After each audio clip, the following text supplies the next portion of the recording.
A week before my 32nd birthday, I put a single candle in a cupcake at my kitchen table and lit it at midnight like a secret.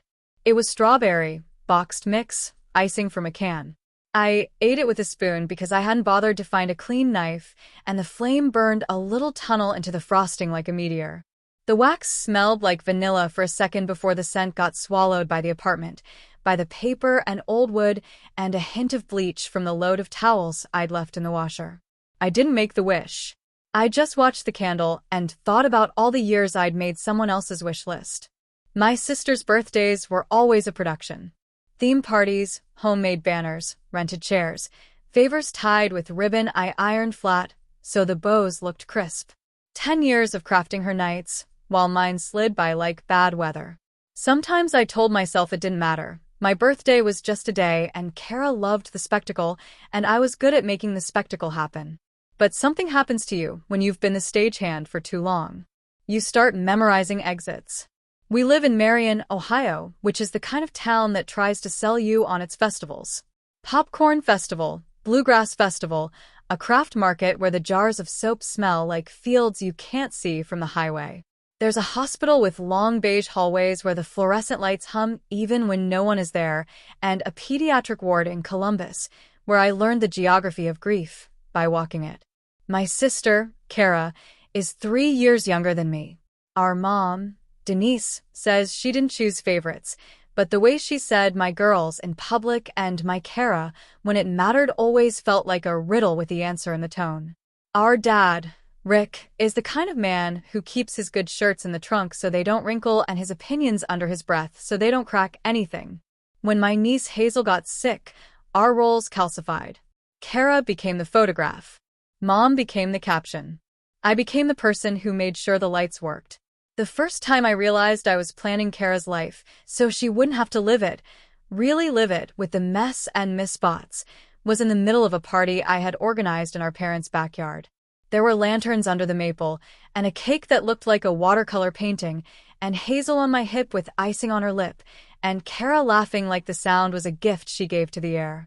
Someone asked whose birthday it was, and before I could answer, Mom said, "It's our Kara's." It wasn't. It was mine.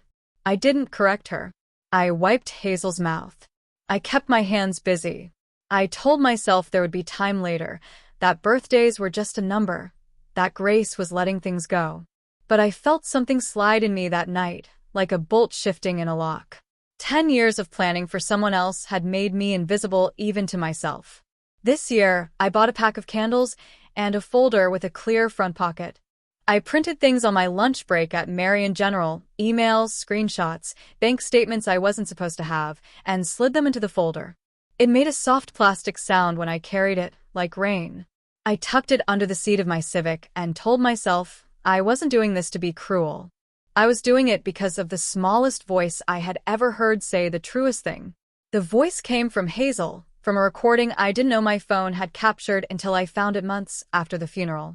She was 5 when she said it, curled against me on a vinyl recliner at Nationwide Children's in Columbus, while the 4 machine beat time. She said, "I wish your birthday could be just yours this year, Auntie M. If you think the smallest voices don't change anything, you've never had one look straight through you." I blew out the candle at midnight and watched the smoke spin into nothing. Then I rinsed the spoon and pulled on a hoodie. I had invites to send. Not party invites. Not exactly. A dinner. A boundary. A chance. My birthday would be the excuse, but really, it would be the wall I leaned against when the room began to tilt. This year, I made my own light. Before it broke. There are some stories that begin in a hospital. Mine begins in a kitchen that never had enough chairs. I grew up in a split-level ranch on Whetstone Avenue with a blue front door and matching shutters. The paint rubbed off near the knob where the key clacked for years. The kitchen had linoleum floors patterned like little stones. The white chipped off one corner from where my uncle dropped a wrench before I was born. It was cozy if you like that word, cramped if you don't, and it always smelled like lemon cleaner or fried onions. We had 4 chairs and 5 people when my grandmother lived with us for a year, and whenever we made spaghetti, someone ate standing up.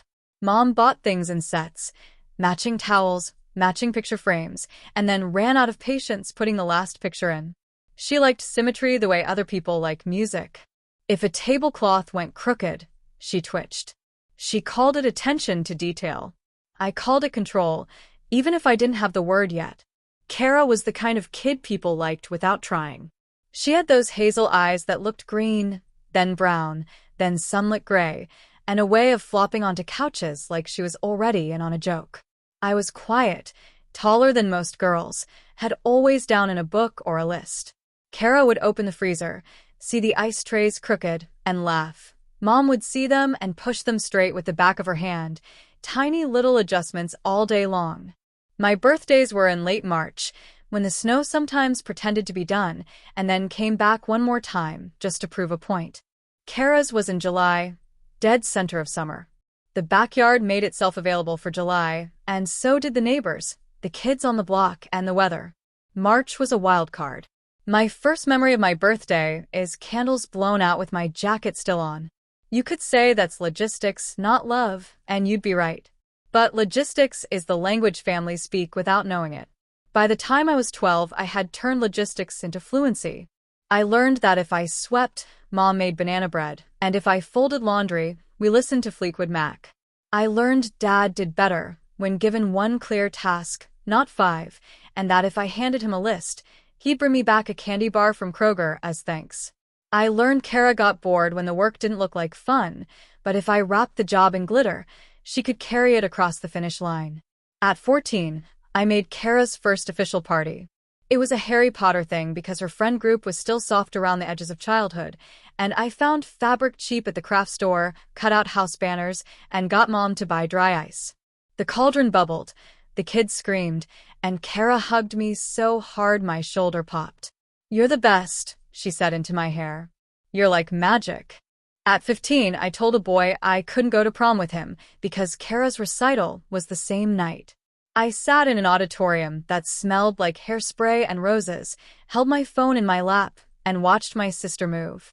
If you ask me for the name of the boy, I can't give it to you. If you ask me the song Kara danced to, I could hum it right now. Our mom loved the photos. That's the kind of thing people say to be mean, but I'm saying it to be exact.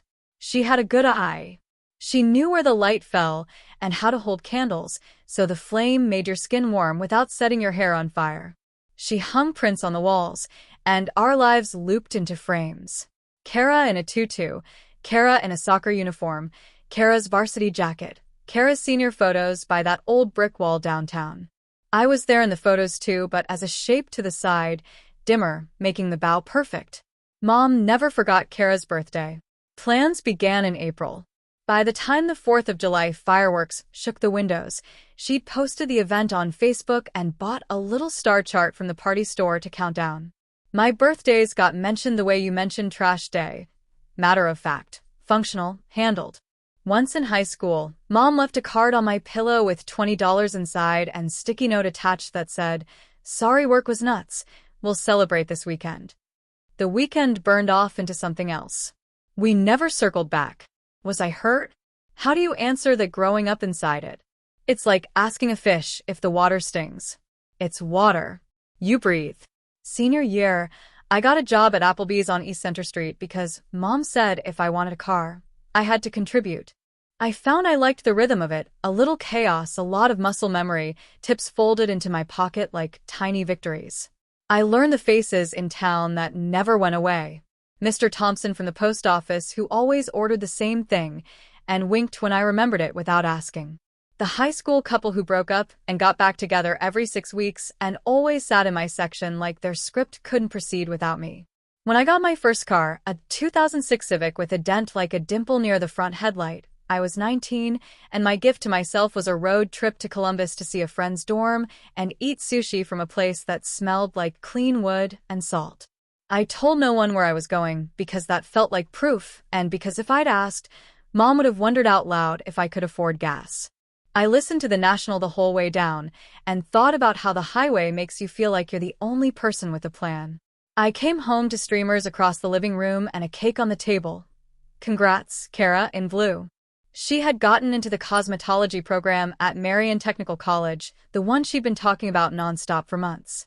I stood there with the smell of soy sauce still in my clothes and looked at the cake.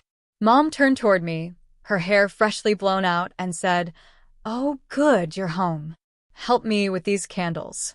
Kara was 17. I was the one who cut the cake. It's easy to think of family roles like costumes. Take one off, put another on. But it's closer to muscle, built over time, strong enough to lift, stiff enough to be a trap. I was good at what I did. If I didn't do it, things fell, and people got mad. So I did it. The year Kara turned 19, she brought home Tyler. He wore flannels even when it was 90 degrees and smelled like cigarettes. He pretended he wasn't smoking. His mouth always tilted like he knew a secret even when the secret was just that he had nowhere else to go. Mom looked at him and saw a project.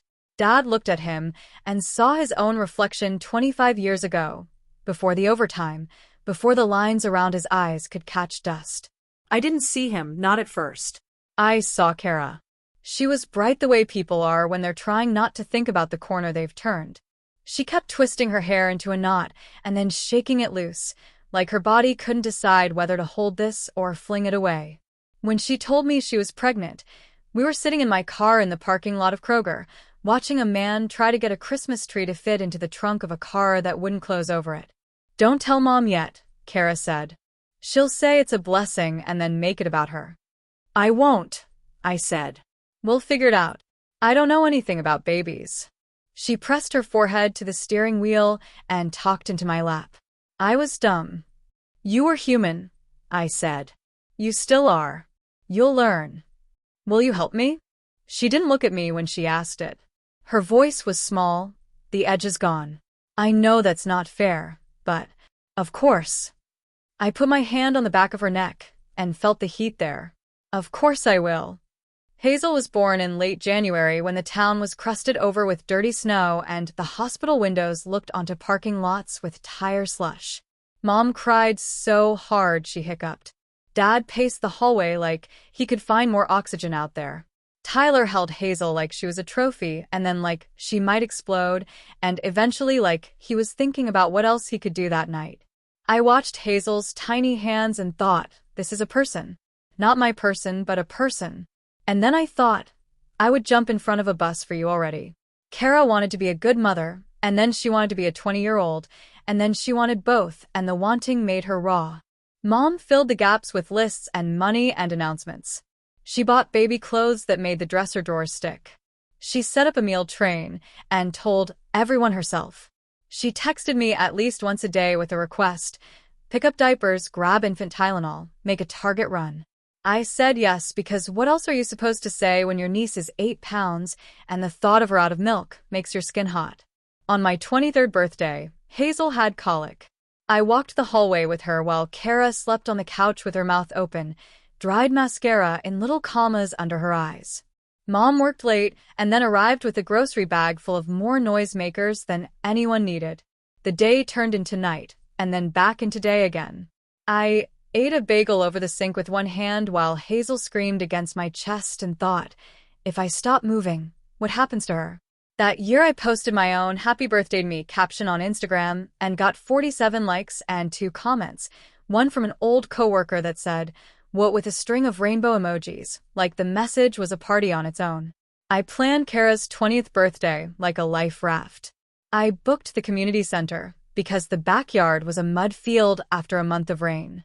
I asked Mom to keep the budget modest and then blew it out anyway because Kara loved the surprises.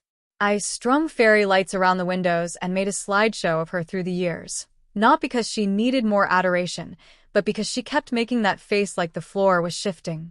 Hazel sat on my hip while I arranged cupcakes into a number 2 for the dessert table.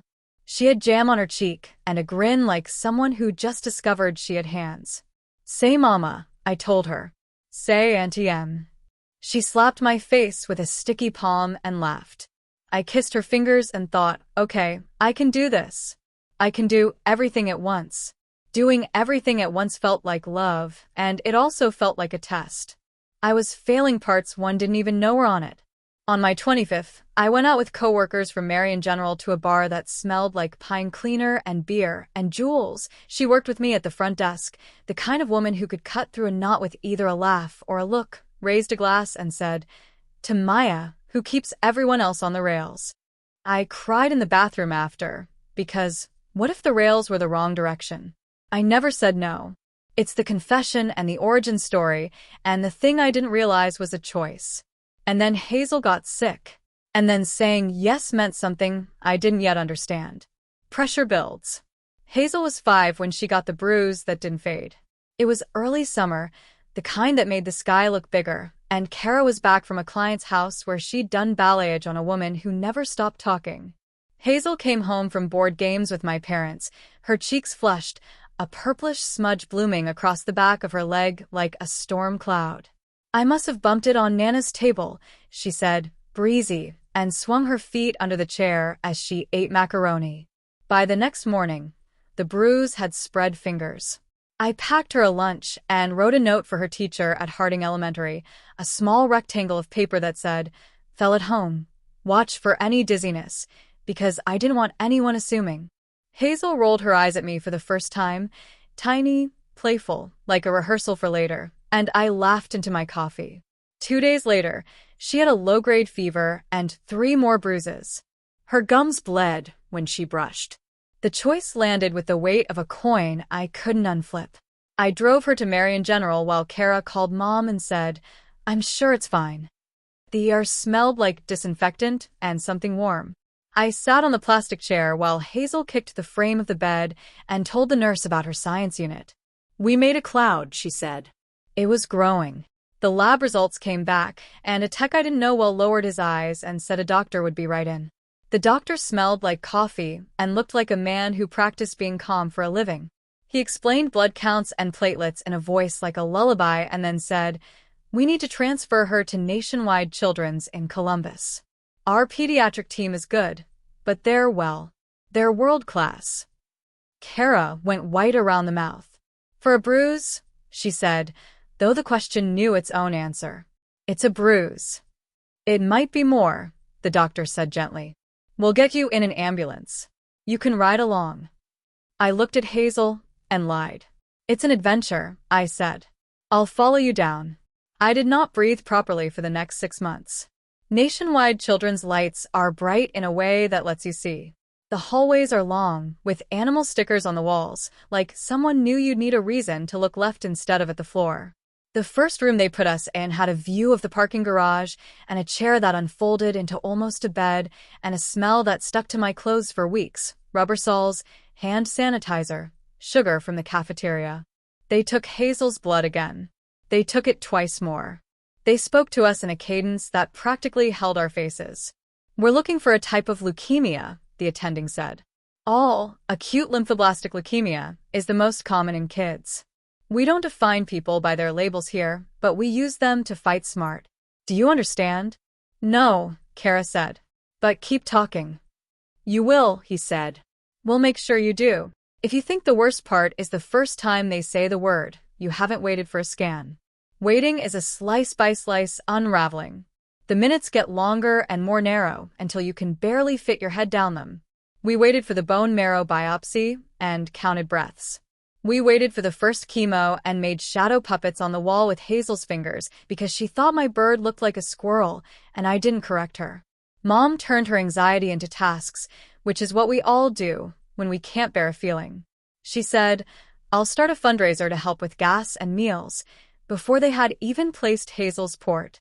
She said, "We have to put something on Facebook so people know what's going on," and wrote a post that used the word warrior 3 times.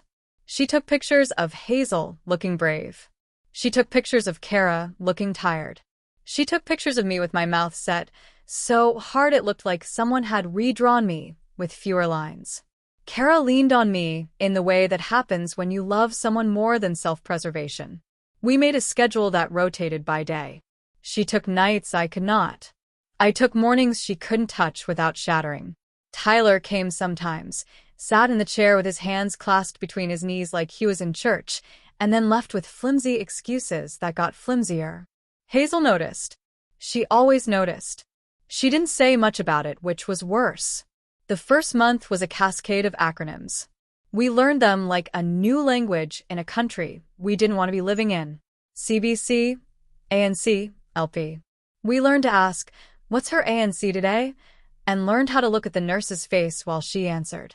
We learned the scale of the nausea med and exactly how many seconds you had to distract after the injection before the tears came. I drove to Columbus so many times I could recite the exits backward. My Civic collected empty water bottles and crumpled receipts and a sweater of Hazel's that smelled like baby shampoo and sugar, and even now, years later, that smell still sits in my throat when I think about it.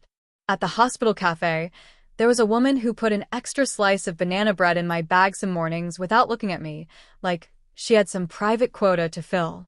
Mom's fundraiser blew up. People gave generous amounts that made me cry on the public sidewalk outside the hospital, because how do you even process that level of kindness? Local businesses shared the link. Someone from my sophomore biology class who I hadn't seen in a decade messaged me, "We're praying." I smiled and typed, "Thank you," and left the heart reaction and kept walking. Money started coming into a separate account Mom set up, and with it came a constant hum of decisions. Gas, food, parking, hotel rooms for the nights Hazel had to stay. The hospital gave us vouchers sometimes, but the trips added up in a way the math couldn't hold. I kept receipts in a folder I labeled Hazel Medical. I liked the neatness of it. It made the chaos less slippery. 2 weeks in, I went home to shower and change and sleep for a few hours and found a stack of party boxes from an online store stacked up against the wall. Mom had ordered them for Hazel's Warriors, bracelets and t-shirts and a banner with Hazel's face and a slogan in block letters. "We have to keep people engaged," she said, stirring something on the stove. "That's how these things work." "What things?" I asked because I wanted to hear her say it. I wanted to feel which part was underlined. She looked at me like the question was rude. "Support," she said. "Community." "Hazel's not a brand," I said softly, because sometimes statements need to be whispered to land. "Don't you dare."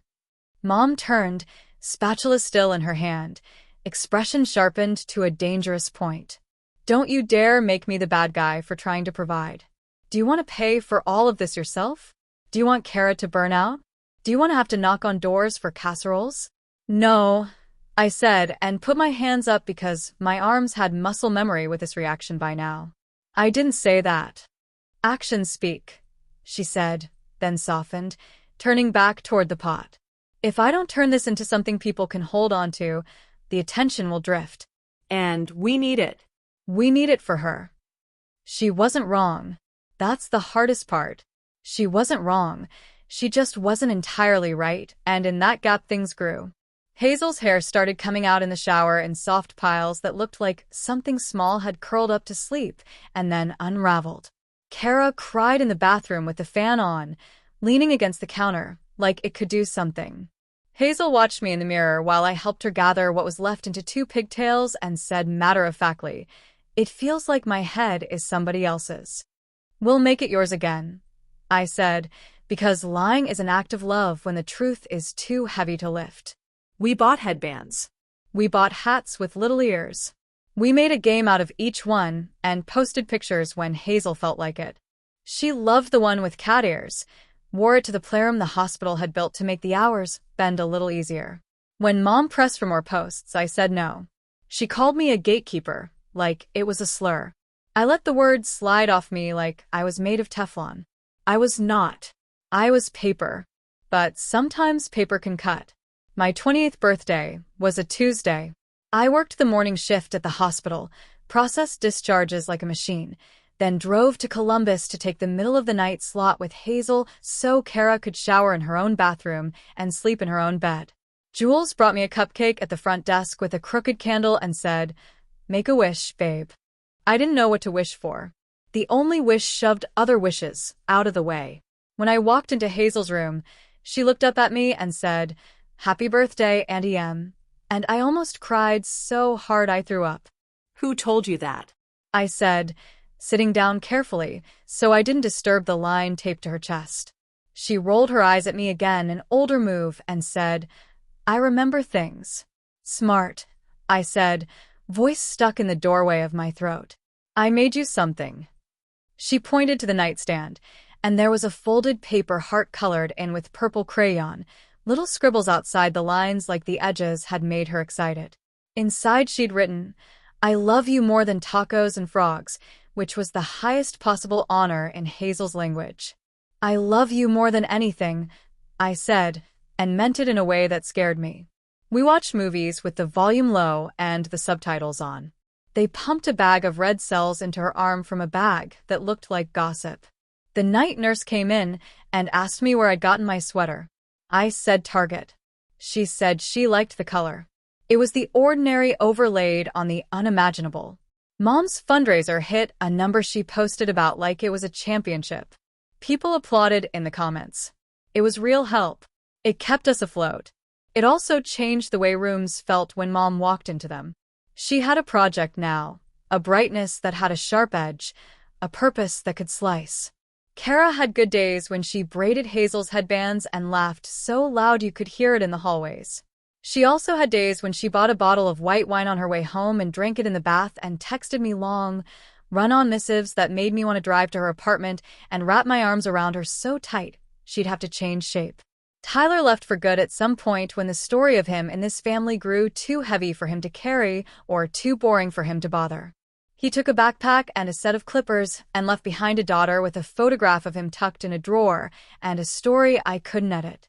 When Hazel went into remission the first time, it felt like waking up under a sky I knew. We held a party in the park because Hazel wanted to kick a soccer ball, and her counts had reached numbers the doctors clapped for.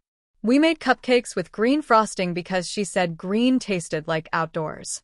Mom posted photos with captions like "We beat it" and "Power of love," and I smiled and let it be what it was, joy in a frame. My 30th birthday came and went like a mailer you regret recycling as soon as it leaves your hand. I told myself 30 was nothing. It was the kind of day you celebrate if there's extra time and money. We had neither. Hazel had been in remission for 6 months. The schedule expanded into actual life. Kara took more clients. Mom got obsessed with a line of essential oil diffusers and turned into a salesperson at family functions. Dad started fixing everything that didn't need fixing. Sometimes when I picture him that year, he's in the garage, sanding wood that didn't ask for it. When Hazel came over, he took out every puzzle we had and sat cross-legged on the carpet with a 9-year-old's attention span, matching pieces like it was his job. He didn't know how to talk about illness. He knew how to show up. That's a sentence it took me a long time to be able to say without bitterness. Hazel relapsed in late January, 2 days after her 9th birthday. She woke up with a nosebleed that didn't stop when it should have. I was the one who noticed the look on Kara's face as she tilted Hazel's head and held the washcloth under her nose, the look that said something at the bottom of the well had cracked. We went back to Columbus. The doctor's eyes were a different kind of calm this time. They talked about different drugs with different names. They talked about transplant possibilities. They talked about numbers and percentages that sounded like a foreign currency. I slept in the reclining chair while Hazel watched videos about frogs and how they breathe in their skin. She had notes on the whiteboard in her handwriting, crooked and patient. Annie M., wake me if tacos. I took a picture of the board with my phone and later couldn't explain to anyone why it was the image that kept me from sleeping when I wanted to climb into oblivion. Mom's fundraiser took a second wind. The posts got louder. The language got more dramatic. The photos included more shots of Kara crying because that got more engagement. The first time I realized she was choosing which side of Hazel's struggle to show based on what would pull harder on people who shared the link, I swallowed it like a fish bone and pretended it didn't hurt on the way down. I found out about the SUV in pieces. First, a picture of keys on Mom's kitchen counter. Then, a story about how the old van had become unsafe for driving to Columbus. Then, the reveal in the driveway, a white SUV with a trim package that made it look like a creature with a perfect set of teeth. I negotiated down, Mom said, like she was telling us how smart she was. We needed something reliable. We could have found a used one, I said. This is used, she said. It has 8 miles on it, Mom. She scowled in a way that made me feel like I was the one pointing a knife. Are you mad I solved a problem? I was mad that the problem had changed shape and she'd asked no one about it. I was mad because I could see a kitchen renovation happening inside the way she moved through the world, a list of wants disguised as needs. I was mad because the numbers on the donation page had started to feel like a measure of how much pain we deserved to be in, and she was monetizing our suffering in a way that felt like a sugar cookie with a razor in it. Then came the incident with the Target cards. People gave gift cards because they didn't know what else to give, and I understood that because I had stood in aisles under bright lights myself, holding my decision in my hand and thinking that nothing on the shelf was enough. Those cards got us through weeks we wouldn't have made it through otherwise. I kept them in a jar in the pantry, a little gold-marbled cookie jar that had lost its lid years ago. One afternoon when Hazel was home between stays, I went to grab one for formula and a heating pad. Her muscles ached so badly some nights she cried when we replaced the sheets, like the fabric had become sandpaper, and the jar was half empty. I knew what we had. I had counted. I checked my spreadsheet and the online balances to make sure I wasn't losing my mind. Most had been used that morning at the same store. I texted Mom, because you text first in families like ours, where confrontation is a landmine you learn the map for. Did you grab gift cards? I wrote, trying to track them. I thought you were keeping track, she wrote back instantly. I am, I replied. Which is how I know some are gone. Don't accuse me, she wrote. I got some things we needed. What things? I typed, thumbs shaking in a way that made my mouth taste like metal. Just essentials. A pause. Don't nitpick me, Maya. There's enough to worry about. I drove to her house on Whetstone without planning to and walked into the kitchen to see shopping bags on the table. There were the essentials, paper towels, a fan for Hazel's room, and there were extras. A hair dryer in a limited edition color. A set of candles in glass jars with French names. A cardigan that looked suspiciously like the one Mom had been eyeing online. These are essentials? I said, trying to keep my voice calm, trying to not let the tone turn into something ugly that I would regret even if I had the right. Mom didn't turn to me. She kept arranging things like an Instagram post labels front. You don't get to police me, she said. I'm doing everything. Do you know how many calls I make in a day? Do you understand what it takes? I do, I said quietly. I'm doing things too. She looked up then, eyes bright. I raised 2 daughters with nothing but lists and willpower. Don't you dare make me beg for permission to buy a sweater. It's not your money, I said. People gave it for her. For Hazel, she said, cutting me off, her voice sharp. And Hazel needs a Nana who isn't falling apart. It was like arguing with an optical illusion. If you stared, the picture shifted into something else. I closed my eyes and pictured Hazel's paper heart, my name in purple crayon.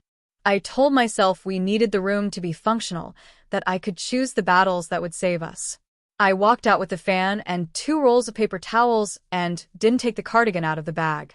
Calling it unbelief makes it sound simple. It was more like a series of tiny cuts. You don't know which one will get infected until the fever breaks. The fever broke in slow motion. Hazel's body got tired in a way science unspools, slow and inevitable. The drugs didn't work like the chart said they might. The days got thicker. There were good days. There were days she made me laugh, so hard I scared the resident. There were days she begged for tacos and then ate 3 bites and then gagged and apologized to the plate. The night Hazel lost more than she could keep, a volunteer sat with us and taught us how to fold paper cranes. She said, in some places, people believe if you fold 1,000, you get a wish. I smiled and focused on the creases. The crane in my hands looked like a shark. Hazel's looked like an angel. We hung them on the curtain rail anyway. Kara took to sleeping in a ball that made my back ache to look at. She stopped posting pictures and started scrubbing the same counter twice. Mom started posting for her. Dad made soup no one wanted to eat and left containers on our front steps because that was what he knew to do with love when it didn't fit in his chest. The last week, the world narrowed to light and tubes and the sound a monitor makes when it's tired of being polite. The doctors didn't say, prepare yourselves. They didn't have to. Our bodies knew. Hazel died on a Wednesday. The day was gray the way hospital window frames are gray, matte and purposeful, as if planning for that exact palette. Kara held her hand with both of hers and keened in a sound that comes from a place you don't know about until it opens.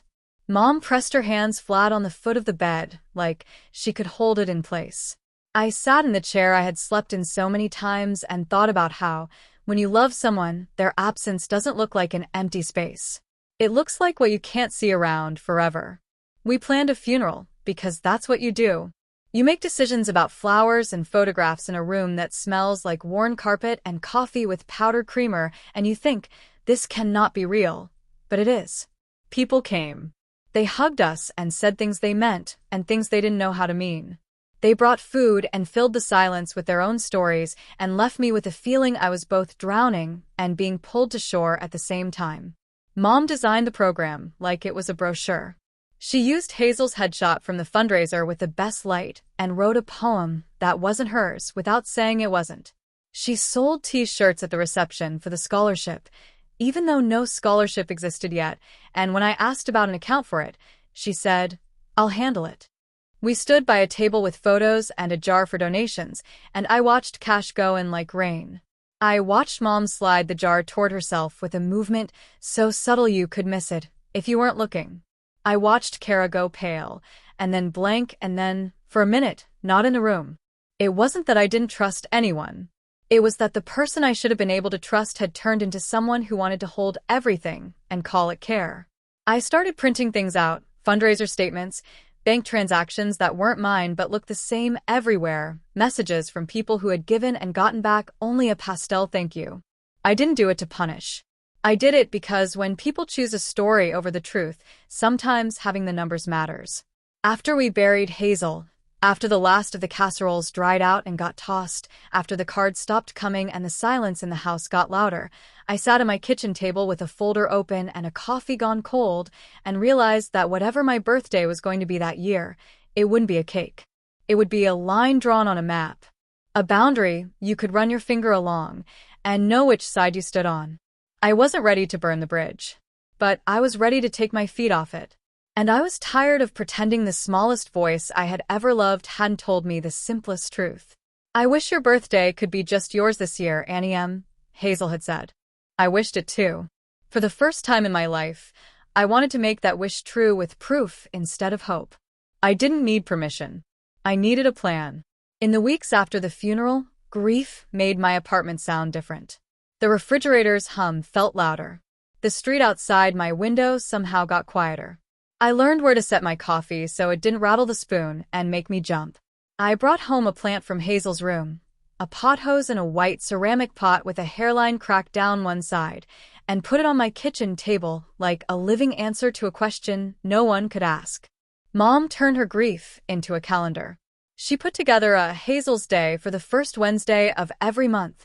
Pictures, a story, sometimes a live video where she sat on her couch with a blanket on her knees and talked into her phone about courage and community. People watched. They sent hearts that floated up the screen like bubbles. Every time her face drew in a little when she said, "My granddaughter," I felt a twin pull in my chest. She needed to say it. She also needed the echo. Hazel had been gone 8 weeks when my birthday snuck up on the edge of a late March thaw. I wasn't making plans for it. Part of me thought I would wake up, go to work, and let the day pass through me like a wind I didn't turn into. Another part of me wanted one simple thing: dinner at a restaurant with the people who were left and loved me. No balloons, no posts. Just all of us at one table, speaking to each other with our mouths and not to strangers with our thumbs. On a Sunday night, my phone pinged with a Facebook notification and Jules's text arrived 3 seconds later. "You see this?" she wrote. I clicked. "Join us March 24th for the first annual Hazel's Hope Benefit Dinner," Mom's post said, white letters on a lavender background. "We'll raise funds to start a scholarship in our Hazel's name for kids who need a little extra help growing their dreams. Buffet dinner, silent auction, raffle. Tickets $40. Location, Marion County Veterans Hall. Doors at 6. Program at 7. Dress, spring blossom." My birthday is March 24th. I stared at the screen like it had misprinted itself. The event page had a stock photo of a field of purple flowers and Hazel's face in the corner, a photo I took when she was 6 and had a gap between her teeth she loved to stick her tongue through. Mom had captioned it, "Our girl's light is still shining." Come shine with us. Jules texted again. Your birthday, babe. I know, I wrote back. I added a smiling face that looked like a bandage. Then I clicked through to the event details. Mom had marked herself and Kara as co-hosts. She'd listed me as the coordinator, which meant messages were already pinging my inbox. What can I donate for the silent auction? Can I buy a table for my church? Do you need more volunteers? I called Mom while the screen still glowed in my hands. She picked up on the first ring. Isn't it perfect? She said. I found a venue with parking and the spring blossom theme. It's my birthday, I said. March 24th. She didn't miss a beat. We'll celebrate you there too, she said. 2 birds, 1 seed. You can wear that blue dress I like, the one with the little sleeves.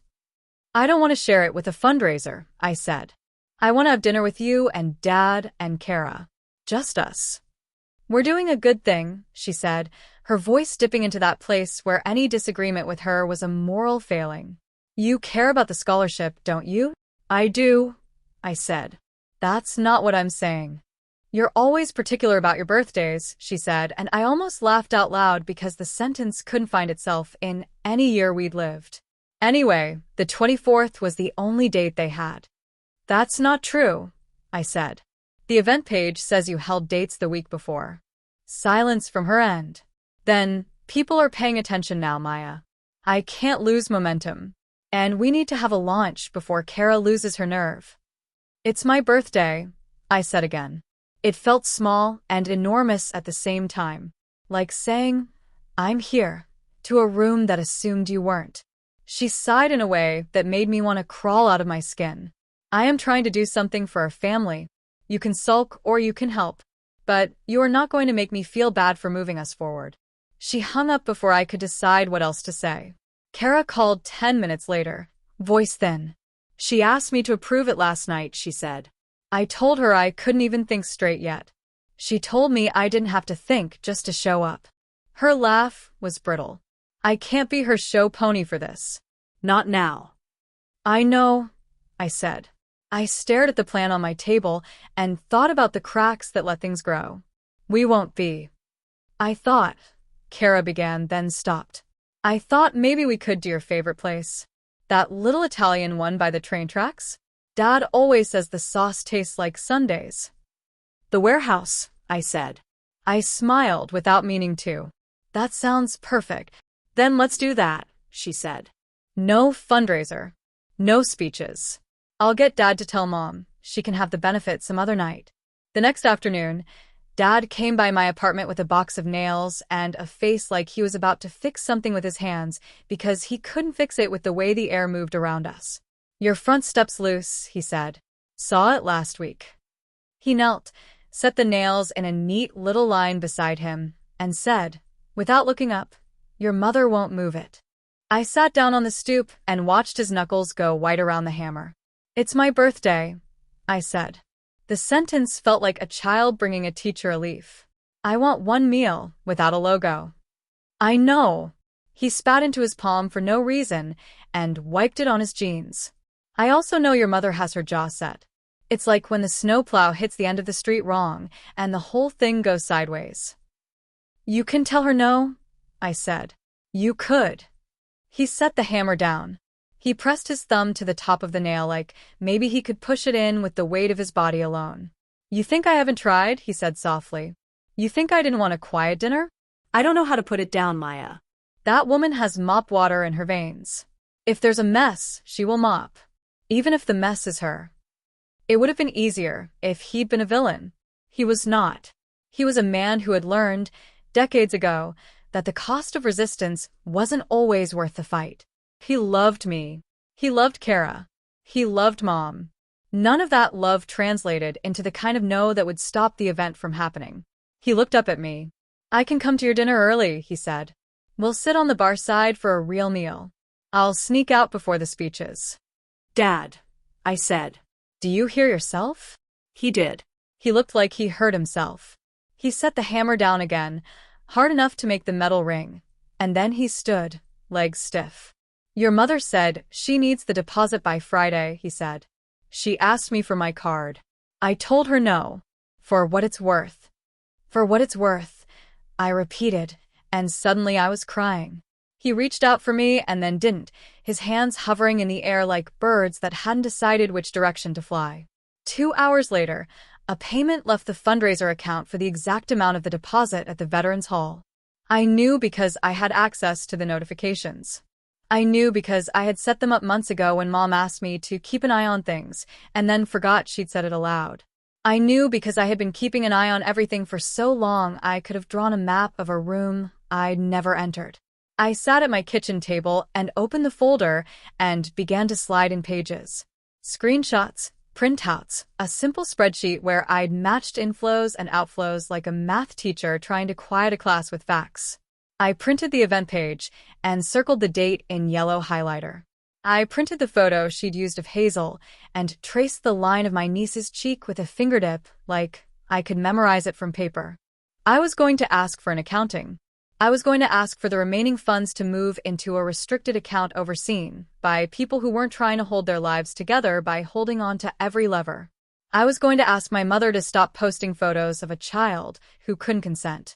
And because I knew she would call me cruel for the way I chose my timing, I printed one more thing. An email from a pro bono clinic in town with a paragraph highlighted in neon. When a fundraiser solicits for a particular purpose, those funds should be used for that purpose. If you believe there has been misrepresentation, document what you can. Requests for transparency are reasonable and, in the absence of cooperation, a complaint to the Attorney General's Charitable Law section is an option. No threats, just the shape of a path. I wasn't going to push her down it. I was going to tell her where I stood and what would happen if she pushed me. The last thing I printed was the photo of Hazel's paper heart. In the picture, it looked a little crooked, the color patchy where her small hands had pressed harder and then lighter. Inside, her purple crayon letters looped, "I love you more than tacos and frogs." I slid that page into the front pocket of the folder like a talisman that didn't require faith, just memory. That night, I sat in the dark on my couch with my phone open to a voice memo I had found by accident, the one from the hospital recliner with the 4 pumps singing bars of tin music in the background. Hazel's voice is small in it, but it's threaded through with certainty. "I wish your birthday could be just yours this year, Annie M," she says. There's a rustle and a small sigh as she shifts. "I want you to get the purple balloon." I had never been a purple balloon person. I was going to be one now. The plan or the breaking point. I am not a strategist. I am a list maker with a stubborn streak and an overdeveloped sense of fairness. But sometimes that is enough. 2 days before my birthday, I made a reservation at the warehouse. There's a line of pipe along the ceiling that's been painted matte black to look intentional, and the old brick wall has ghost writing on it from some long ago advertisement that no one has been able to fully scrub out. The owner, Vince, is a man in his late 50s who remembers your order after 2 visits and your heartbreak after 1. He put us in the back room with a sliding barn door that doesn't quite close all the way. "Do you want balloons?" he asked when I called. He knew about Hazel. Everyone in town did. His eyes softened just enough to make the offer more than a gesture. "Just one," I said, surprising myself. "Purple." He nodded. "We'll get one." I made a short list of names for dinner. Mom. Dad. Kara. Jules, because I needed someone in the room who would keep her head when mine wanted to leave my body. Aunt Deb, not because she was neutral, but because she had a soft spot for me and a voice that could cut through a stadium's worth of noise. I did not invite Tyler. He had sent a text the week after the funeral that read, "Thinking of you," with a beer emoji. I had not replied. I called Kara and told her what I was doing. "We'll talk about the fundraiser," I said. "And the money. And the postings. I will ask for a transfer to a restricted account. I will ask her to move the benefit dinner to another night. I will tell her that I will not attend it on the 24th. "Is this because of your birthday?" she asked. "Or is it because of everything?" "Both," I said. "What if she explodes?" "She might," I said. "Or she might crumple. Either way, I can't carry it anymore." Kara exhaled. On the other end of the line, I heard Hazel's old lamp click on. Kara had moved it into her living room and used it like a little son. I'll be there at 6, she said. If I bail, come get me. I printed one more thing. A letterhead from Southeastern Ohio Legal Services, a clinic a nurse at Nationwide had mentioned in passing when I said the word fundraiser in the cafeteria one day. I had sent them a rambling email a week earlier with more feeling than facts, and a law student had written back with kindness and bullet points. If donors were told funds would be used for a specific purpose, medical bills, travel to hospital, etc., and funds were used for other purposes, that may be misrepresentation, the email said. Before making any report, ask for an accounting. Propose a new account with 2 signers, clear rules. Transparency is good for everyone. I highlighted that last line. The night before, Jules came over with takeout, and the face she uses when she knows I'm looking for the corner of the room that doesn't exist.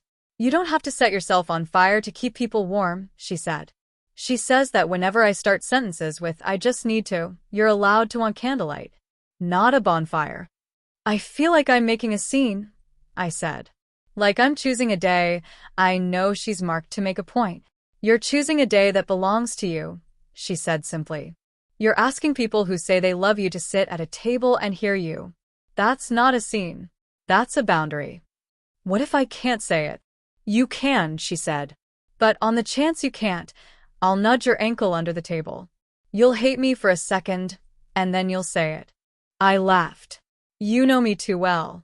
I know you enough to remind you that you're not the showrunner of this family, she said. You've been running the lights, the sound, and the stage directions for years.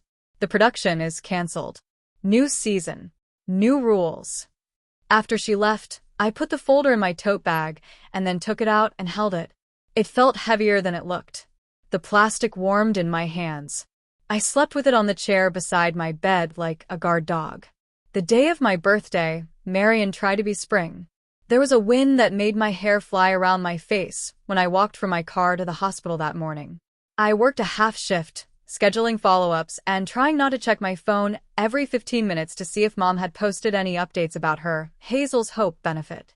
She hadn't. The silence felt strategic. At lunch, I walked past the gift shop and stood in front of a display of cards with watercolor birds on them. People who love you say to people who love them, you don't have to get me anything. I picked a card for myself anyway.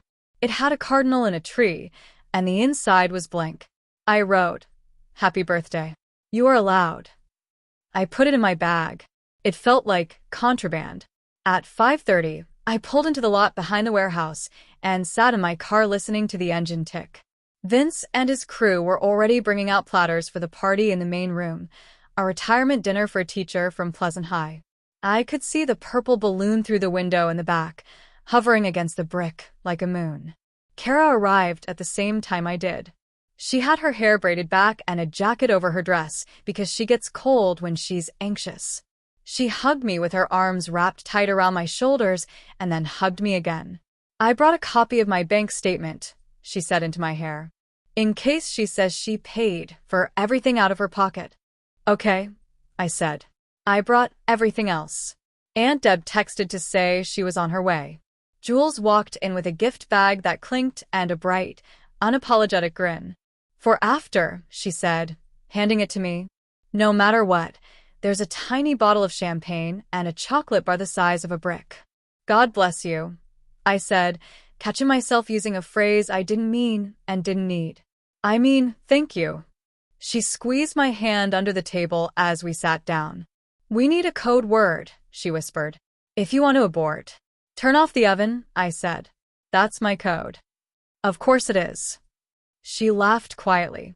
Of course your emergency is a kitchen appliance. Dad came in looking like he had dressed in the dark, shirt misbuttoned by one and his tie loose. He fixed it in the reflection of the door's glass and then fixed it again when he saw me watching. He kissed my head. Happy birthday, he said. I brought cash. I don't know for what, but I brought it. Sit by me, I said, patting the chair to my right. Stick around. He looked at the purple balloon like it mattered more than it should, and then nodded. Mom arrived last. She wore a cream blouse that photographs well, and lipstick a shade that reads bright on camera. Her hair was blown out and sprayed. She smiled big enough to be read as magnanimous from across a room. My girls, she said, arms wide, eyes wet. She folded me into a hug that smelled like hairspray and something floral. She held on too long and then stepped back and cupped my face in both hands, like a politician about to ask for my vote. "Happy birthday, my Maya," she said. The words landed and bounced. "Thank you for coming," I said. My voice sounded like someone else's, steady and almost gentle. We sat. The waiter brought water and bread and a bottle of wine that Aunt Deb insisted on ordering because this is a celebration. Vince leaned in to set the single purple balloon at the corner of the table and whispered, "On the house." Mom looked at the balloon and then at the folder by my plate. "What's that?" she asked, tilting her head like the answer should be something neutral. "It's part of the gift," I said. "What kind of gift comes in a manila?" Mom asked, a little laugh scraping the bottom of her throat. "The kind that keeps us on the same page," I said. "I want to talk about the fundraiser. And about the funds." Her smile altered by degrees. "Can we not do this tonight?" she said. "I planned something. For later." "That's what we're here to talk about," I said. "The plan something. And everything around it." Kara took a breath hard enough that her chest hit the edge of the table. Dad shifted his weight like he was bracing for a wave. I opened the folder. The plastic made a soft unzipping noise, though there was no zipper. Inside, the pages looked larger than they had in my apartment. I pulled out the first printouts of the fundraiser page with notations of amounts received, dates, and a simple tally of withdrawals. I had covered the names of donors with white rectangles. This was not about people. This was about the pattern. "I think," I said, "we need to move the remaining funds into a restricted account and have 2 signers, not 1. Me and Kara, or Kara and Dad. Not you."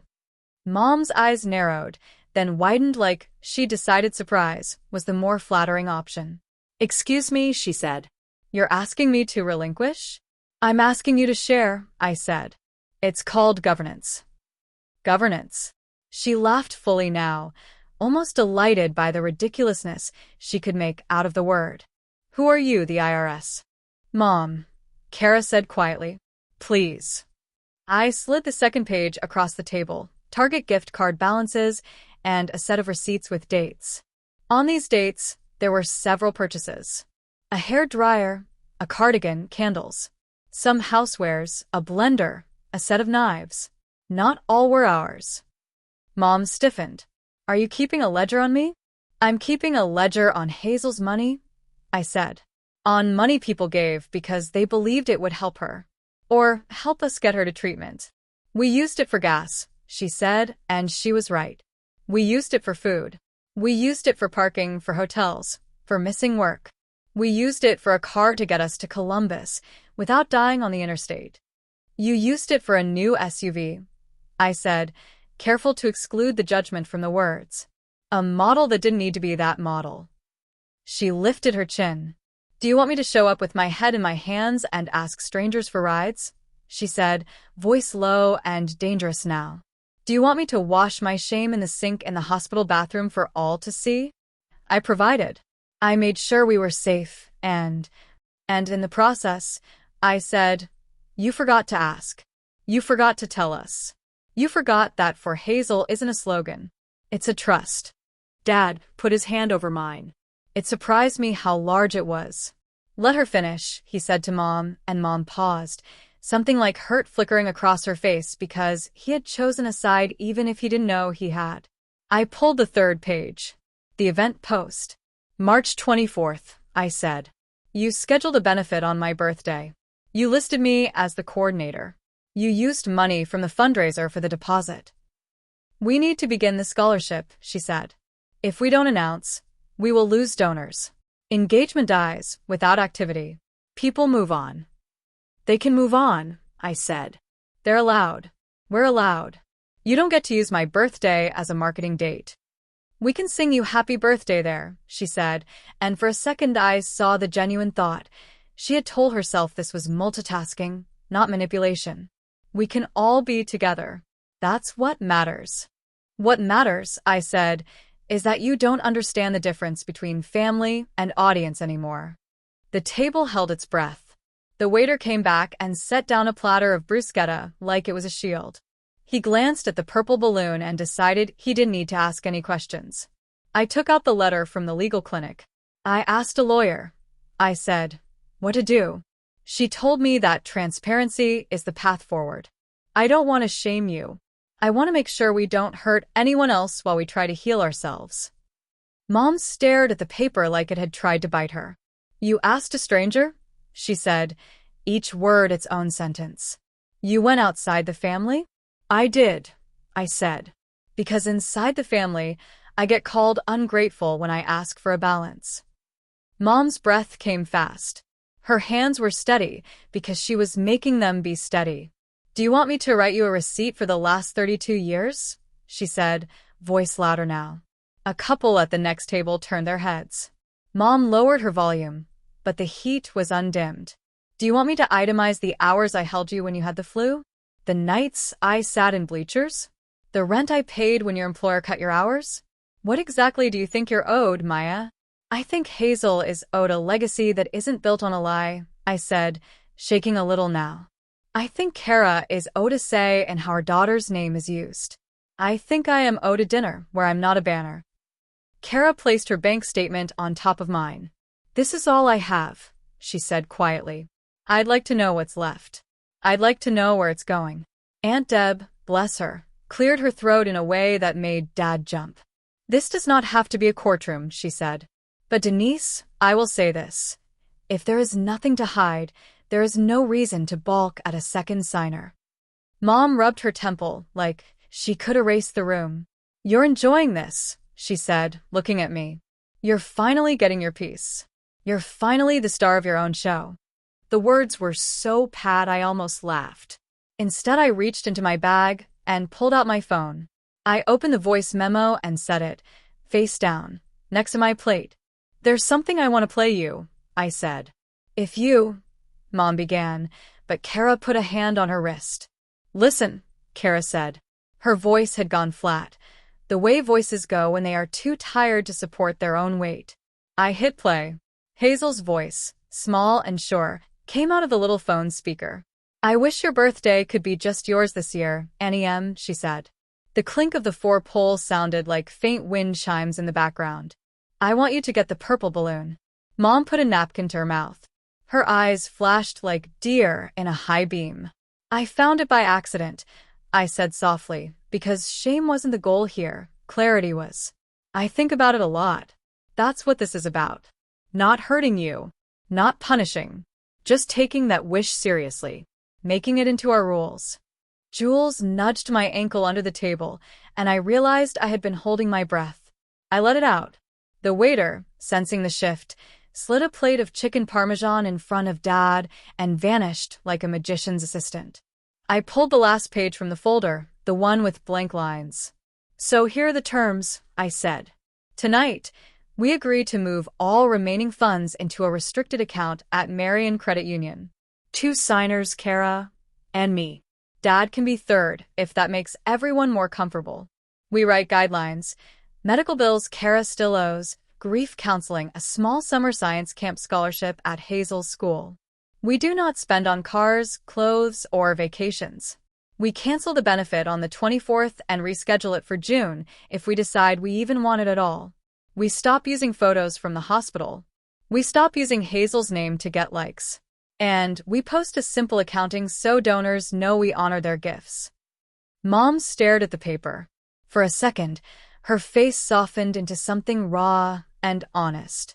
You have no idea, she said, almost to herself, what it's like to be so helpless you need a project to keep breathing. I do, I said quietly. I had a project too. It was you too.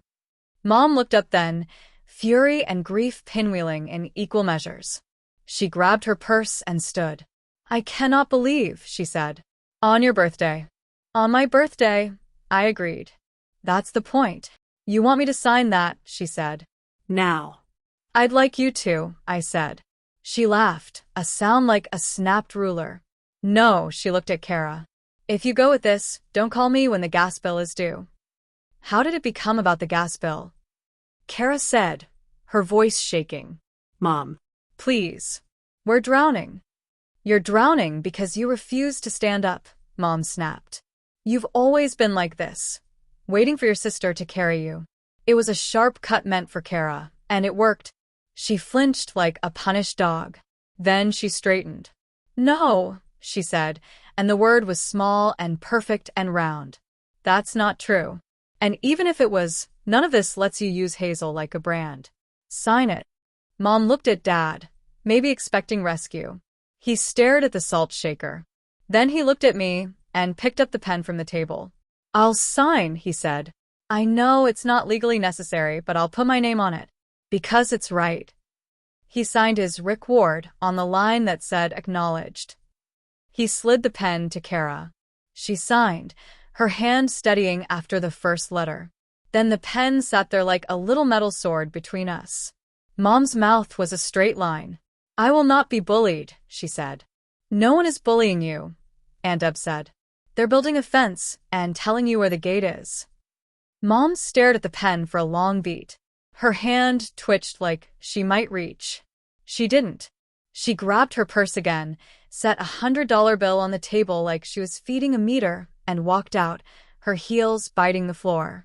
The purple balloon bobbed in the wake. The door swung shut behind her. The room seemed to exhale. I cried then.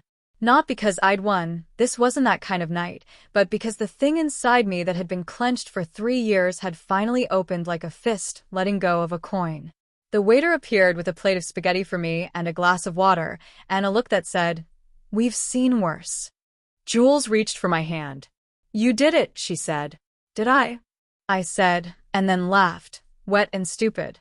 Kara reached out and put her forehead against mine. Hazel would have loved the balloon, she said. She would have made it talk. She would have named it, I said. She would have called it purple. Dad picked up the folder and stared at the pages like they were blueprints for a bridge he could finally build. We'll make the account tomorrow, he said, voice hoarse. With or without your mother. Aunt Deb raised her glass. To birthdays that belong to the person they're attached to, she said. We clinked. It sounded like something small breaking and something else being put together. The reveal. The next morning, we went to Marion Credit Union the minute the door unlocked. The woman at the desk had a name tag that said Shay and a haircut that looked like she gave herself good advice in the mirror. I'm so sorry, she said, when we told her what the account was for. She typed without looking at the keys. We can set up a restricted account, she said. 2 signers, both must be present for withdrawals. Transparent statements. You'll get a separate login. We can print you an initial ledger so you can show folks what you're doing. We like seeing people do it this way, she added, almost under her breath. Kara and I signed forms until my hand cramped. Dad signed as a backup. Shay slid a stack of paper across the counter that glowed a little in the fluorescent light. If you need to move funds from your current account, come back with a cashier's check, she said.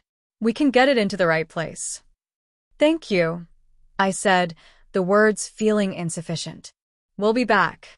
We met Mom in her kitchen at 2 because text threads had frayed and then snapped, and she'd agreed to review terms in person.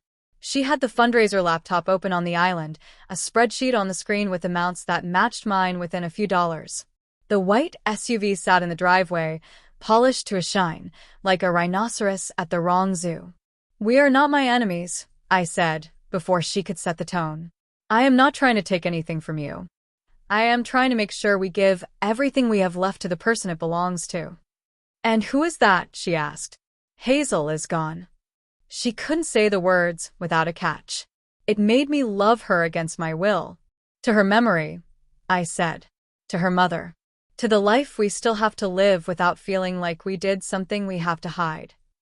She stared at the laptop screen like the pixels had offended her. I'll transfer what's left, she said. But I'm keeping some for the benefit. We need seed money. The benefit is off for March 24th, I said. Her eyes flashed. You don't own the date. I own my life, I said. For once. She closed the laptop. You love twisting the knife, she said. You always have. You don't remember your own history the way I do. What history? I asked, too tired to keep my voice soft. The times I made things happen because you wouldn't grab them, she said. The times you hid because you were scared and I put the lights on and made the room look nice so you could walk in without crying. You don't even see me. You see the part of me you don't want to be. And you hate it. I looked at her. She wasn't entirely wrong. I saw the part of her that grabbed and held until the thing in her hand couldn't breathe. I didn't want to be that. But I also didn't want to be the person who stood and watched as she swallowed us. I don't hate you, I said. I don't even hate the version of you that needs a project to keep from falling. I just need the project not to be us. Dad put his hands on the back of a chair like it might keep him upright. Let me drive to the bank, he said. I'll bring back the check. Mom crossed her arms, nails tapping her upper arms like tiny metronomes. You are both enjoying tearing me down, she said, scanning our faces for shame. You want me small. You want me punished. Happy birthday, Maya. You got your present. Kara stepped forward. Please, she said. Just, please. I can't carry both your grief and mine. Sign the paper. Make the transfer. And then she swallowed. Then take a vacation. Go to Myrtle Beach. Get the tan you always wanted. Just do it without the money that doesn't belong to you. It was the gentlest way of saying the truth I had ever heard. I watched it land. Mom's shoulders dropped an inch. Her mouth softened. I have the hotel reservations already, she said, almost childlike. A week in July. I thought Son would help. Pay for it with your money, Kara said quietly. Mom hesitated, then nodded once. Quick like a concession made in a game, she still thought she'd win later. She reached for the checkbook like it was a lifeline and wrote the transfer amount, still a decent number, still enough to make a difference. She did it like a queen bequeathing coin to a peasant picking up trash in her road. She handed it to Dad and said, Go. And he did. When he got back with the cashier's check, we walked into the credit union together. Shay smiled like she'd been rooting for us. It took 12 minutes to deposit. It felt like pushing a boulder and finding it moved on ball bearings. I wish this story turned on that exact hinge and swung clean. It didn't. That afternoon, Mom posted a status on Facebook that read, Sometimes the people you think have your back are the ones holding the knife. I will not be silenced. It was accompanied by a black and white photo of a wilting flower. The comments filled instantly. You deserve better. Cut the toxic out. Message me, sis. My phone lit up with messages. A woman from our old neighborhood liked my senior photos and wrote, Is this about you? An aunt I hadn't seen since I was 13 PM'd me. We're on your mother's side. A man with a profile picture of an eagle messaged me, I know donor law. I put my phone face down and finished my shift at the hospital with my stomach hot enough to cook an egg. At 10, my doorbell rang. Through the peephole, Mom's face was distorted like a character in a funhouse mirror. I opened the door. She swept in past me and sat on my couch like she'd never stopped being allowed. You made me the villain, she said. I asked you to share, I said. You humiliated me, she said, voice thick. In public. On your birthday. I invited you to dinner, I said. On my birthday. She looked around my apartment like she was checking for mess, even though it was tidy. Old habit. She found the pothose plant and touched a leaf, as if making an inventory of who I had become without her. I don't know how to be anyone else, she said, small now. Me either, I said. And there it was, the heart of it. We didn't want to be who we were in relation to each other anymore, but the path to new was a forest we didn't have a map for. She cried then, big, messy tears she had been pressing behind her eyes for weeks. She cried into her hands. She cried into the sleeve of her blouse until the fabric darkened to a different color. I got her a glass of water. She didn't take it. She let it sit on the coffee table, sweat pooling into a perfect circle. When she stood to leave, she stopped at the door. I'm still going to have the benefit, she said. Later. With my friends. We need to honor Hazel. We will, I said. We'll do it without anyone having to feel like they owe you gratitude to keep being seen. She looked at me like she had never met me before. Where did you get so hard, she said. I'm soft, I said. That's why this hurts so much. The next week, she posted a pause on the benefit out of respect for family needs. She posted a photo of a sunset that looked like a neon sign. People commented hearts. The heat in our house lowered 2 degrees. After that, the reveal stopped being a scene and became a process. We posted an accounting on the fundraiser page. Funds received, dollars used for medical costs, dollars moved to the restricted account, a note about the scholarship to be created in Hazel's name at Harding Elementary. We turned off donations because the page had become a parasite. Donors wrote messages, some kind and some critical. I had no idea family could be so messy, one wrote. It's the most normal thing about us. I typed back and then deleted. Tyler texted Kara to ask for a little bit of the scholarship money to upgrade Hazel's headstone. He attached a photo of his new tattoo, a swallow on the side of his neck. Kara cried for 10 minutes and then texted back, "No," and blocked him. She came to my apartment and sat on my couch with her head in my lap and let me run my fingers through her hair like we were 12. The school counselor at Harding emailed me and said she'd heard about the scholarship. She suggested a science camp stipend for kids who couldn't afford the week-long program at the nature center. Hazel always pointed out mushrooms on field trips, she wrote. We could make it something small and real. That phrase, small and real, lodged in my ribs like something I could build a life around. We set up the scholarship with the school district foundation, which meant money didn't flow through Mom or me. It went from our account to theirs with an agreement on paper. I cried in Shay's cubicle when I saw our balance dip by the exact amount of 2 kids' tuition and then felt joy fill in the space like a liquid that knew where to go. When the first 2 fifth graders got their acceptance packets for science camp, the principal took a picture of them holding their letters. We did not post it. We printed it and put it in a folder labeled Hazel. Good. It sat next to Hazel, medical on my shelf. 2 stories, both true. One hurt less to open. Fallout. If the reveal felt like taking a cast off, the fallout felt like learning to walk again. Mom didn't speak to me for a month. She spoke about me plenty. The town fed itself on our saga. In line at Kroger, I heard a woman say, they turned on Denise after all she did. At the hospital, a phlebotomist I'd known for years looked at my badge and then looked away. People picked sides not because they knew us, but because picking felt like taking action against the ache of their own lives. Dad drifted between us like the tide. He came by my apartment to fix things that didn't need fixing. He went to Mom's to mow the lawn in straight, angry lines. One night in early April, he sat at my kitchen table with his hands around a mug of coffee he didn't drink and said, "Do you remember when you were little and Kara would cry because she wanted the bigger spoon? And you'd give her yours without thinking? You've always been like that. The problem is you grew up and forgot you don't have to." I remember, I said, smiling despite myself. The big spoon was actually smaller. You knew that too, he said, huffing a laugh. Then his face fell. I should have stopped your mother sooner. I should have told her no when the car salesman offered the heated seats. It wasn't about seats, I said. It was about control. He nodded. Sometime this summer, he said, not looking at me. I'm going to ask her to go to counseling. If she won't, I'm going to pack a bag and go to your Aunt Lily's for a while. I can't keep being a bridge with a car stuck on me. Okay, I said. I'll help you move the boxes. He reached out and squeezed my forearm like it was a pledge. Kara got a tattoo for the first time on a Wednesday afternoon that smelled like rain.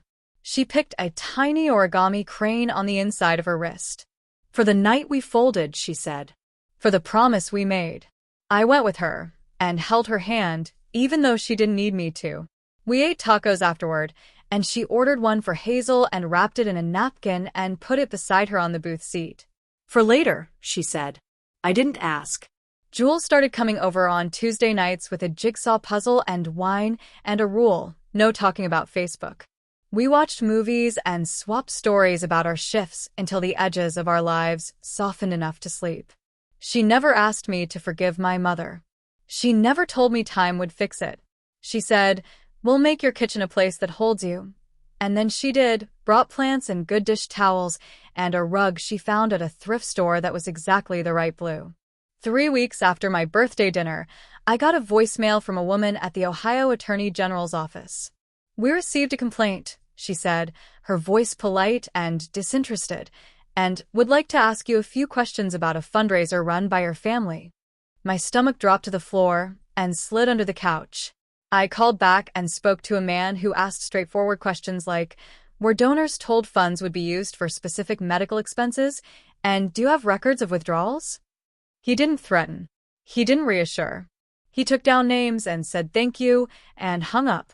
I didn't tell Mom. I told Dad. He said, of course they called, like it was weather. We didn't make any announcements. We didn't weaponize it. We waited. The call, it turned out, was the beginning and the end of the state's involvement. The office asked Mom for basic accounting. She sent it. She had won. She had the language to make her choices sound righteous. In the gray spaces where grief and money meet, laws loosen. No charges. No headlines.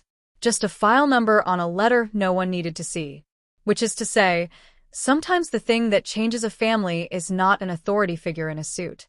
It's a woman with a folder and a mouth that finally says no. When June came, Mom went to Myrtle Beach with Aunt Lily and posted photos of her feet in the surf. Healing, she captioned one, a wave washing over her toes. I stared at the picture for a long time, waiting for indignation that didn't arrive. Instead, I felt relief. She was spending her money on her. She was doing what the counselor at Nationwide had said over and over in different ways.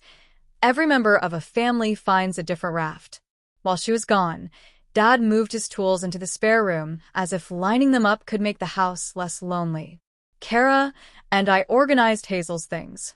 We made a pile for the memory box, her drawings, a headband with cat ears, the paper heart. We made a pile for keeping, a sweater that still smelled like her bubble bath, the lamp. We made a pile we couldn't even look at without going feral. That pile went into a bin, and into the closet. Later, we said like postponing pain was the same as healing it. On the 4th of July, I didn't go to the parade. I sat on my balcony with Jules and watched fireworks sneak up over the trees between buildings, little blooms of light that sounded far enough away to be pretty and not like a war. We didn't talk about Hazel for once. We talked about the way summers used to smell like grass and now they smell like hot asphalt and the sweet rot of garbage day. You made yourself the main character, Jules said at one point, a little drunk. Not in a narcissistic way. In a honest way. I'm proud of you. I thought about all the times people had called me selfish for trying to put an oxygen mask on my own face. I thought about every birthday I'd spent washing dishes at other people's parties. I smiled at the neighbor's dog and thought not anymore. In August, Harding Elementary held a little reception in the library for the first 2 kids going to science camp on the Hazel Crane Scholarship. They didn't make a big deal. No photos. Just the principal, the kids, their parents, and us. The kids' names were Easton and Lily. They were both 10. Easton wore a shirt with tiny sharks on it. Lily had a braid that went around her head like a crown. They were shy and excited, and the exact right amount of aware. Their parents shook our hands and said, "We can't afford stuff like this, and she's going to love the creek walks, and we'll send a thank you note."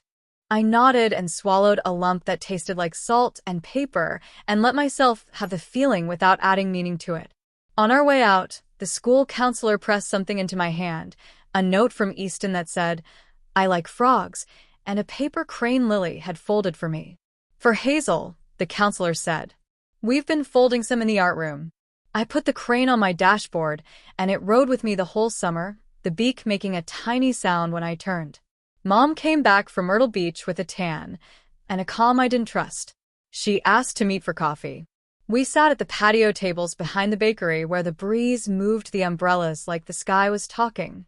She wore sunglasses that were too big for her face. She took them off, and I could see the lines at the corners of her eyes like shallow riverbeds. "I'm sorry for using the gift cards for the candles and the sweater," she said. The words were stiff, the way apologies are when they're new and not yet worn in. "I'm not sorry for the car. I'll never be sorry for the car." "I didn't ask you to be," I said. "I've been thinking," she said, stirring her coffee to make it something it wasn't, "that maybe I don't need to run the benefit anymore." "You don't," I said. She bristled at my speed and then deflated. "You could be gentler," she said. I could, I said. And I will try, if you stop treating me like I'm holding a threat when I'm holding a boundary. We sat in silence long enough to hear the baker cursing in the back because someone had burned the cinnamon rolls. Finally, Mom said, I didn't know any other way to be useful. I didn't either, I said. But we're learning. She nodded, like maybe the word learning tasted good in her mouth. She reached across the table and touched the back of my hand with one finger. It was not forgiveness. It was not absolution. It was a woman saying, I'm here, without asking for anything in return.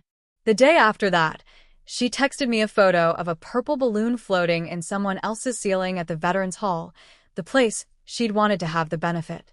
Saw this, she typed. Thought of you. I didn't read ulterior motives into it. I let it be what it was. A purple balloon in a town that knew our business. A year is a strange thing to measure after the world has tilted. Days go by in their sturdy clothes. Holidays get dressed in outfits they don't quite fit in anymore. You find new things to notice and old things to let fall away. My next birthday came with less dread and more space. The night before, I baked a small cake from scratch, not to prove anything, just because I like the way butter softens when you leave it out long enough.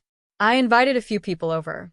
Jules, Kara, Dad, the school counselor from Harding who had become a person I could text a frog emoji to when I saw one on a walk, and she would send back a pond photo like she hadn't been waiting. Aunt Deb came with a bouquet of flowers she'd cut from her backyard. Mom texted at noon, "Happy birthday," a balloon and a heart. I wrote back, "Thank you," and pictured her at her table, fingers hovering over the keyboard as she let that be enough. We ate tacos. We put out a little dish of gummy frogs because the candy store downtown had them, and I couldn't not. We set one place at the table with a small paper crane. No pictures for the internet. Just us, eating and laughing at something Jules said about a doctor who'd tried to sign a discharge in the wrong place 3 times. For a second, my chest hurt with the weight of wanting. I let it sit until it dissolved into the room. Mom didn't come that night. I didn't ask her to. We both knew why. In the back of my mind, I saw the Veterans Hall on March 24th with a purple balloon and someone else's gathering, and I let that be the marker for a life we did not live. In the summer, Dad finally asked Mom to go to counseling. She said she would think about it, which in our family is how people sometimes say no. A month later, after a morning where he found her organizing photos for a shrine instead of paying the electric bill, he packed a bag. He moved to Aunt Lily's spare room with his tool bag and a pile of flannel shirts he didn't wear in July. He paid his part of the mortgage on time. He mowed the lawn on Wednesdays. He stopped answering his phone for an hour every day and took a walk to the river where he couldn't be reached. I started to see his shoulders lower 2 inches in pictures. Kara started seeing a therapist who didn't accept her insurance, which is a sentence both awful and true in America. We used the scholarship account to help her pay, because grief support for Hazel's mother felt exactly in line with what donors had intended, and because any donor who would disagree wasn't my concern anymore. The therapist had a couch that didn't make a sound when you shifted, and a box of tissues that wasn't performative. Kara cried there 3 times a month and didn't have to explain why the smell of lemon cleaner made her stomach roll. We kept the scholarship small and very specific. 2 kids a year to science camp. A book fund for the library labeled in tiny letters with Hazel's initials, HC, on the inside cover, not the outside, because the point wasn't branding. The point was a hand finding a story. We did not host a gala. We did not sell t-shirts. We did not make grief into a product. Sometimes, we brought a bouquet of wildflowers to the school office and left it anonymously because beauty is a kind of receipt you don't have to file. When Tyler showed up at my apartment in the fall, his eyes were bloodshot. He leaned on the doorframe and said, "Let me in a voice that used to work on Kara when she was 19. I said, "No," and closed the door. He pounded. He yelled a word he'd yelled at that door before, at me and at his own life, and at the ghost of what he thought he was owed. I called Dad. Dad came in his good jacket and stood in the hallway like a brick wall with a pulse. Tyler left. I did not shake for as long as I thought I would. On the anniversary of the day Hazel died, Kara and I drove to the cemetery at dusk with paper cranes we'd folded, Badly, beautifully. We weren't the only ones. Someone else had left a frog figurine, a cheap plastic thing with a grin. We put the cranes on the grass and watched the wind move them. The smallest voices, I said. Say the biggest truths, Kara finished. We didn't have to name the truth. It was there, in the way the air moved around the headstones, in the way the light held on a little longer than we expected. Mom came later that night after we were gone. She texted me a photo of the cranes in the twilight, no caption, and I sat on my couch and cried for the 1,000th time, and for the first time, it felt like water running clear. When winter came, I bought a better coat. This detail matters for reasons I didn't expect. I'd spent a decade shivering through things I told myself I should be able to endure. Putting on a coat that actually kept out the wind felt like an apology letter to my body I should have written years ago. Jules said, "Look at you, choosing warmth," and we pretended like we didn't hear the metaphor ringing. On a Tuesday in February, the principal called and said, "I have to tell you this story." Easton, the boy with the shark shirt who'd gone to camp, had given a presentation about amphibians. He'd held up a poster with drawings of frogs he'd done himself. When asked what he wanted to be when he grew up, he said, "A scientist or a person who helps." That was the phrase. A person who helps. I stood in the alley behind the hospital and cried next to the dumpster, and then laughed because life refuses to be only one thing at a time. Maybe that's the point of the aftermath. It's not a single frame. It's a stack of them you flip through, and your brain makes the motion. On the night of my next birthday, I stood in my kitchen and lit a purple candle and a cupcake. The wax melted just enough to make a circle of light on the frosting. The pothose on my table had grown a long trailing vine that reached across the table toward the chair where my folder had once sat. Kara and Jules were on their way with a bag of tacos. Dad was stopping to pick up a frog-shaped cookie the baker had made because she'd heard. Mom had texted that she was thinking of me and left it there. I didn't make a wish. I watched the candle and realized I didn't need to. I had already made it. And then I blew it out, and the smoke curled up and disappeared in the way that good endings do. Not with a triumph, but with a breath you finally let go. Epilogue artifact. Voice memo, saved on my phone the night after my birthday. I didn't send it to anyone. It was for me. And for her. Hey, Hazel. I hope wherever you are is exactly the kind of place you liked. Not too loud, not too quiet, a little weird, with a stump to stand on and declare things and a small creek to poke with a stick. I know I'm not supposed to talk to you like you can hear me, but I'm doing it anyway. You hated being told supposed to unless it was about bedtime, and even then, you argued convincingly. Today I put a purple balloon on the back of a chair at the warehouse and watched it move when the door opened like it was agreeing with me. Your mom wore a jacket because she gets cold when she's anxious. Your grandpa misbuttoned his shirt and fixed it and then fixed it again. Your Nana looked like the portrait version of herself and tried to turn the night into a stage because that's how she knows she's real. I didn't let her. You told me not to. You told me you wanted my birthday to be mine, and I want you to know I listened. It took me a while, but I did. I brought a folder like a kid brings a show and tell item. It had numbers in it. Remember how you called numbers tiddlywinks once because you liked the way the 10 looked like a stick with a hat? These numbers had edges. They told the truth even when our faces didn't want to. I put them on the table and asked for a new way. People got upset. Then people got quiet. Then people signed their names. That last part felt like a magic trick that wasn't magic. It was just choice. We set up a scholarship for a couple of kids to go to a nature camp you would have loved. The girl who went made me a crane. The boy said he wanted to be a person who helps. You did that without being here. You did that by being. Your Nana and I are, what's the word? Complicated. You knew that when you aimed your questions so carefully in the hospital, the way you'd ask her what she was making for dinner, not because you wanted food, but because you wanted to bring her back to a room you could both live in. We're trying to find that room without you holding the door open. I want to be fair to her. I want to be fair to you. Sometimes those feel like different directions. I am walking both ways and trying not to rip in half. I found our old voice memo.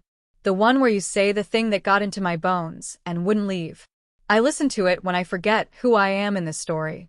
You told me to get the purple balloon. I did. It's in my kitchen now, a little deflated, tie wrapped around the back of a chair like a bracelet. Here's a list because you loved my lists even when you made fun of them. Today, I didn't make myself small so someone else could be big. Today, I asked for what was mine and did not apologize for the asking. Today, I made a thing you would have liked and I didn't take a picture of it for the internet. Today, your mom cried twice and then laughed and then wanted hot sauce and I brought it to her electric fast, the way she used to bring you cold cloths for your forehead. Today, I did not try to fix everything. I let some things lie on the table and be exactly what they were. It turns out that's its own kind of fixing. I wish you were here.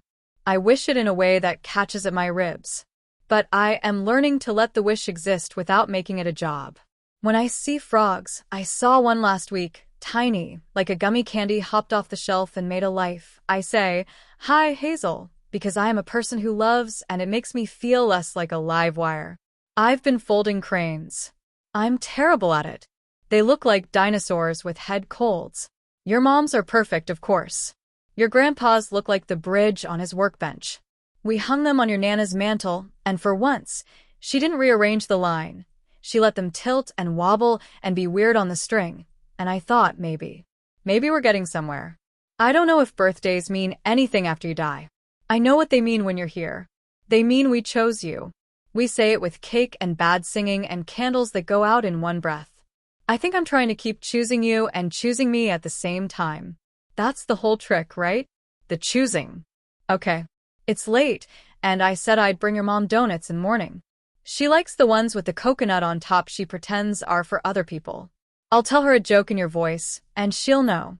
I'll drive past the school and see the light in the library and think of your initials in book spines where no one but the reader knows they are there, and I'll say your name out loud, because you once told me names don't like being trapped. I love you more than tacos and frogs. You said it first. I'm saying it back. What I learned. Boundaries are not doors slamming. They are fences with gates you can open when it's safe. I spent a decade making myself the gate for everyone else. This year, I put latches on my side. The people who love me learned the code. Grief and money live in neighboring houses and use each other's driveways. It's easy, when you're drowning, to think a boat is a boat. But a boat with a hole in it will sink you faster. Transparency isn't cruelty. It's the patch you apply before you put anyone in the boat at all. You can love someone and still step back. It's not betrayal. It's biology. Muscles need rest to grow. Families do too. The first time I didn't jump up to choreograph a party for my sister, I felt like I had pulled the fire alarm. The building did not burn down. She learned where the cups were and how to make a playlist that didn't rely on me, and I learned what it's like to eat a slice of cake sitting down. Found family is not a consolation prize. Jules with her puzzles and her wine and her practical sentences. Shay at the bank with her kindness. The school counselor with her frog emojis. Vince with the purple balloon. A community isn't everyone on a Facebook page. It's the handful of people who will show up to a library in the middle of a Tuesday and say, "Let's make something small and real." Receipts are compassionate. Not because they catch people, but because they let us put down the weight of suspicion. Asking my mother to sign the paper wasn't me turning into a cop. It was me saying, "We can live here without getting sick." The smallest voices hold the compass. Hazel's sentence was a seed. It grew inside me until it pushed through the soil. When I couldn't decide what to do, I imagined her at the kitchen table, eating a gummy frog and watching me with those clear eyes, and I lined my choices up with what I would want her to see me choose. The answer was never make a scene. It was always make it true. You can be soft and boundaried at the same time. The world tells women we have two options: be a statue or be a storm. I stood at a table with a folder and my voice shaking, and I was neither. I was a person with a line and a light. Celebrations should include you. I thought for a long time that my job was to build rooms for other people to dance in and then stand in the corner. This year, I invited myself to the center. I danced badly. No one died. There is a photograph in my mind that I haven't taken. My kitchen window at dusk, the purple balloon ghosted in the glass, the pothose vine reaching, a single candle flame steady in a room that was once only bright when I turned the switch for other people. The photo is just a photo. And it is everything.